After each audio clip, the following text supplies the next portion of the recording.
Alasan JIZS pilih bela timnas Indonesia, padahal juga dibidik timnas Belanda.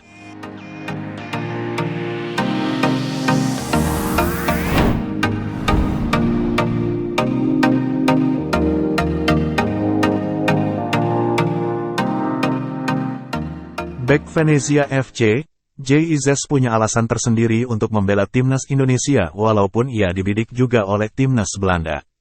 Bek Venezia FC asal Belanda, JIZS melakukan langkah mengejutkan dengan bertemu Ketum PSSI, Erick Thohir pada Rabu, tanggal 6 September tahun 2023. Erick Thohir awalnya hanya memperlihatkan tampak belakang kisi-kisi pemain yang akan dinaturalisasi. Lalu pada akhirnya Erick membuka identitas JIZS dengan sebuah foto tampak dari depan. Hari ini saya mengumumkan bahwa pemain asal klub Venezia JIZS akan kita proses untuk memperkuat Merah Putih di ajang internasional untuk Garuda Mendunia, kata Erick lewat keterangan tertulisnya, Rabu, tanggal 6 September tahun 2023. IZS masih berusia 23 tahun. Karirnya sedang menuju puncak. Jadi pemain ini adalah pemain yang sangat potensial dan akan insya Allah akan menambah kekuatan timnas kita, tambahnya.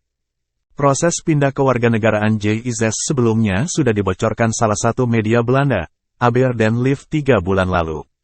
Kala itu, Aberdeen Live memprediksi JIZS akan beralih kewarganegaraan dan membela timnas Indonesia untuk Piala Asia 2023. Bek Go Ahead Eagle dilaporkan akan beralih tim nasional di level internasional, tulis Aberdeen Live. Sang pemain bertahan dikabarkan termasuk di antara 3 pemain yang saat ini bermain di Belanda yang dipertimbangkan dipanggil timnas Indonesia.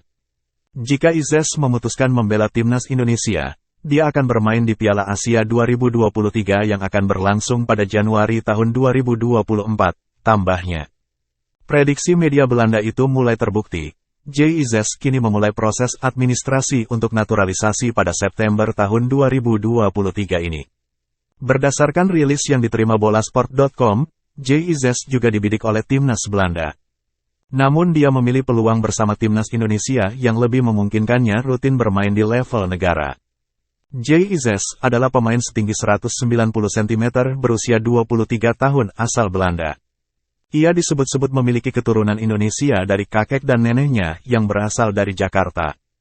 JIZS mengawali karir di Akademi PSV Eindhoven. Kemudian secara bergantian ia membela PSV Youth, VVV Youth dan Eindhoven Youth. Hingga pada musim 2020, ia pindah ke Go Ahead Eagles. Pada musim lalu, IZS bermain 32 kali di Go Ahead Eagles dengan raihan 1 gol di Eredivisie. Mereka finish di peringkat ke-11 klasemen akhir. Pada musim 2023-2024, kegemilangan IZS menarik perhatian klub Serie B, Venezia, untuk merekrutnya. Kini ia telah mengoleksi 4 penampilan di Serie B musim ini. Terima kasih sudah nonton. Jangan lupa like, subscribe, dan share ya.